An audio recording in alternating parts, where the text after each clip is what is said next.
Assalamualaikum warahmatullahi wabarakatuh. Halo teman-teman, perkenalkan nama saya Wulan Mustari. Saya mahasiswa dari Universitas Muhammadiyah Maluku Utara, Fakultas Ekonomi, Program Studi Akuntansi. Di sini saya akan membahas tugas Sistem Informasi Manajemen yang diberikan oleh dosen saya, yaitu Pak Irmana Mulati, SE AK MSA. Nah, teman-teman, di sini saya akan membahas 3 topik sekaligus. Yang pertama, proses bisnis. Yang kedua, tipe-tipe sistem informasi. Dan yang ketiga, sistem untuk kolaborasi. Yuk, langsung saja simak materinya. Nah, teman-teman, kita akan masuk ke materi yang pertama, yaitu tentang proses bisnis. Di sini sudah ada pengertian tentang proses bisnis. Proses bisnis adalah serangkaian aktivitas yang berkaitan dengan produk bisnis. Aktivitas tersebut akan memiliki syarat dan ketentuan berlaku hingga mampu memenuhi tujuan bisnis. Nah, selanjutnya yaitu jenis-jenis proses bisnis. Di dalam jenis-jenis proses bisnis dibagi menjadi 3. Yang pertama, proses primer. Ini adalah proses yang berkaitan dengan operasional sehingga menghasilkan nilai produk. Yang kedua, proses sekunder. Dalam proses ini terjadi bukan penambahan nilai, melainkan bagaimana menyiapkan lingkungan yang mendukung proses primer. Proses dukungan harus berjalan selaras dengan operasional perusahaan. Dan yang ketiga, proses manajemen. Ketika memasuki proses ini, adanya keterlibatan pengawasan, sehingga pemantauan dari segi manajemen. Kemudian, pengelolaan manajemen strategi perusahaan harus tepat agar sesuai dengan tujuan perusahaan. Proses ini juga melibatkan rencana strategis hingga pengelolaan operasional perusahaan.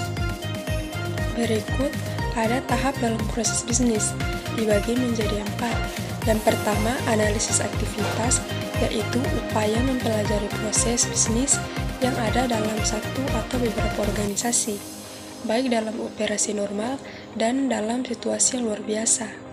2. Membuat keputusan merupakan suatu metode pengumpulan informasi, menilai alternatif, dan menentukan pilihan akhir untuk bisa mengambil keputusan terbaik.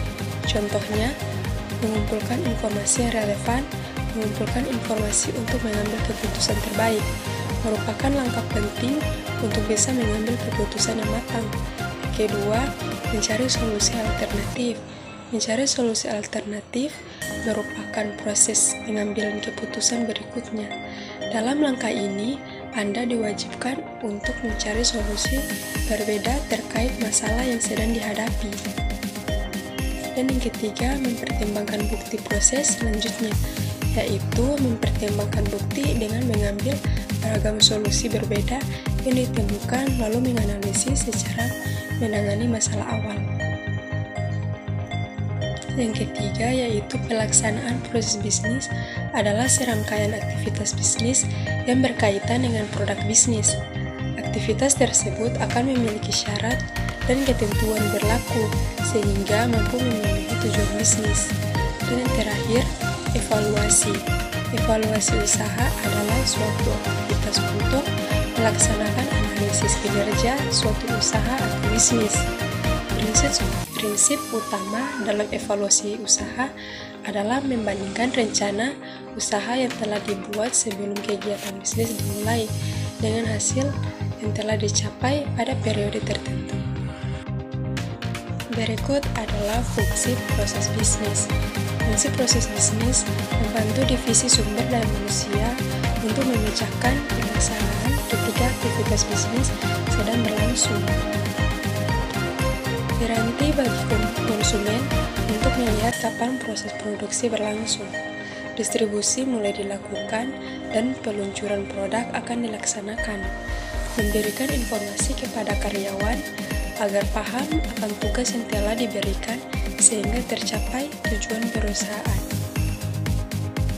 Nah, teman-teman, di sini kita sudah masuk ke materi yang kedua, yaitu tentang tipe-tipe sistem informasi. Dalam tipe sistem informasi dibagi menjadi 4. Yang pertama, Transaction Processing System atau sistem pemrosesan transaksi.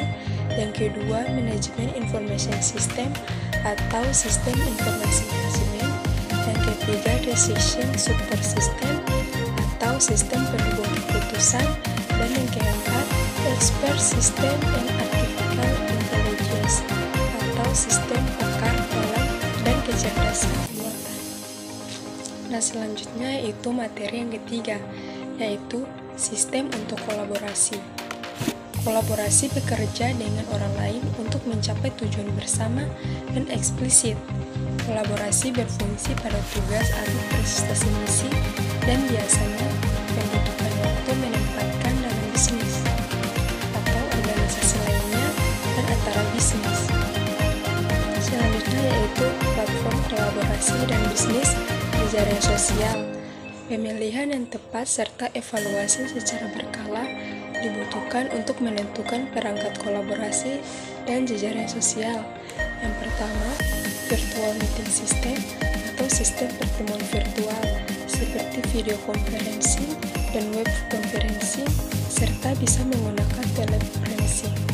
Yang kedua, Google Apps atau Google Sites and Cloud Collaboration Service adalah layanan berbagai file secara online. Dan yang ketiga, Microsoft SharePoint Lotus Notes adalah kemampuan perangkat lunak jejaring sosial dalam perusahaan dapat digunakan untuk membuat profil anggota, mempermudahkan connect sharing, arus informasi secara real-time, area kerja tim, dan telepon, tagging and social marketing, serta izin privasi. Nah teman-teman, tadi presentasi saya dari 3 topik. Mohon maaf apabila ada kekurangan atau kesalahan kata, karena kebenaran hanya milik Allah SWT. Sekian dari saya. Wassalamualaikum warahmatullahi wabarakatuh. Thank you guys.